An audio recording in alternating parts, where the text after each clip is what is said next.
قوم کے لوگوں کو سکون نہیں آتا ہے.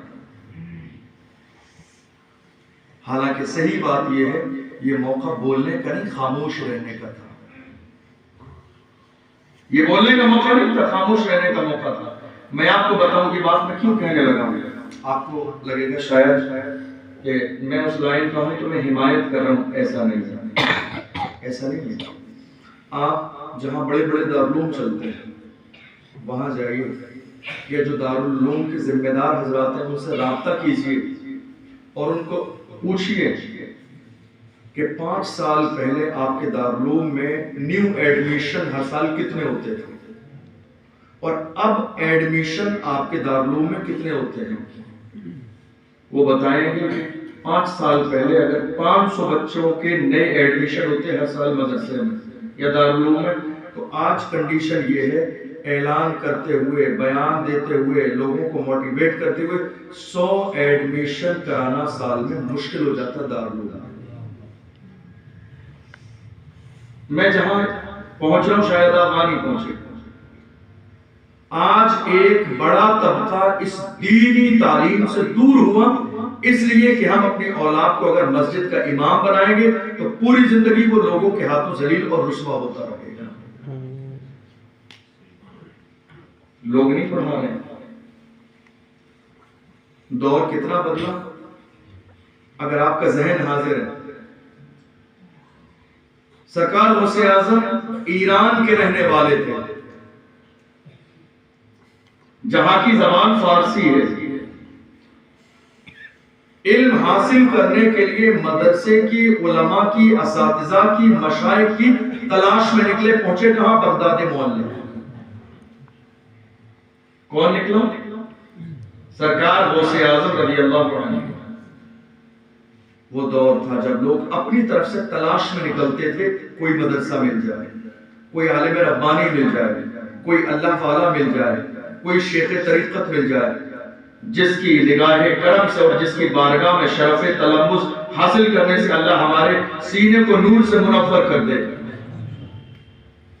سرکار غوث اعظم ایران سے چلے تلاش کرتے ہوئے اللہ والے مشائخ اور پہنچے بغداد کی سرزمین پر. اس زمانے میں بغداد علم و فضل کا مرکز ہوا کرتا تھا.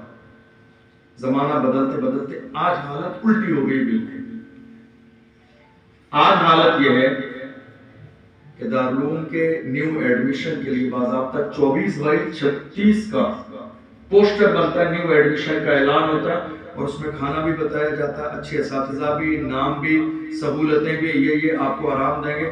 اس کے باوجود بھی آپ دیکھ لیجیے مدرسے میں کوئی آنے والا، ایڈمیشن لینے والا نہیں. آپ جانتے ہیں دور کتنا بدلا. دور بہت زیادہ بدل گیا. اور یہ بدلا کیسے؟ ہمارے رویے کی بنیاد پر، ہمارے انداز کی بنیاد پر، ہماری فکر کی بنیاد پر، ہماری سوچ کی بنیاد پر. اللہ کا شکر ہے کہ آپ کے یہاں علماء ہیں، مسجدیں ہیں، مدرسے ہیں. ورنہ آج بھی آپ اگر ایم پی میں ہی نظر دوڑا لیں گے تو ایسے بھی مسلم علاقے ہیں جہاں نہ مسجدیں ہیں نہ امام ہیں. مسلمان ہونے کے باوجود بھی غیر مسلموں کے ساتھ، ان کے رسم و رواج کے ساتھ زندگی گزار رہے ہیں. لوگ مسلمان ہیں لیکن غیروں کے ساتھ زندگی گزار رہے. کیوں؟ جو قوم عالموں سے محروم ہو جاتی ہے وہ ہر فضل و کمال سے محروم ہو جاتی ہے. جو قوم رہنما سے محروم ہو جائے، لیڈر سے محروم ہو جائے، وہ ہر خیر سے محروم ہو جاتی ہے. لوگوں نے پڑھانا بند کیوں کر دیا؟ نیو ایڈمیشن آج مدرسوں میں کیوں نہیں ہو رہے ہیں؟ چونکہ ہم نے علماء پر ظلم کیا. یہ جو مسجد ہے جس میں آپ بیٹھے ہوئے ہیں، جانتے ہیں یہ کیا ہے؟ یہ خالی چہار دیواری نہیں ہے. یہ وہ اسلامی مرکز ہے کہ جہاں سے اسلام نکل کر قسطنطنیہ کے علاقوں تک پہنچ گئے. تو بس منع کر دیجیے، اب کچھ نہیں ہوگا، فائنل ہے. منع کر دیجیے، رہنے دیجیے، جو چل رہا ہے بس چل رہا ہے. یہ جو مسجدیں ہیں یہ اسلام پھیلانے کا مرکز ہے.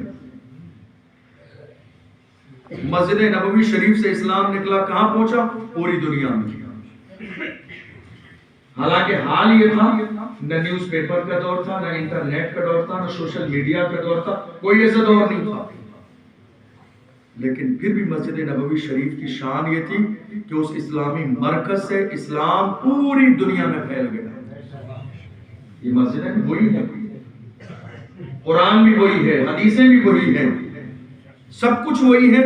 لیکن کیا ہے کہ ہم نے خود ان مسجدوں کی اور مسجدوں کی جو مرکزیت تھی، خود ہمارے دل سے اس کی اہمیت ختم ہو گئی.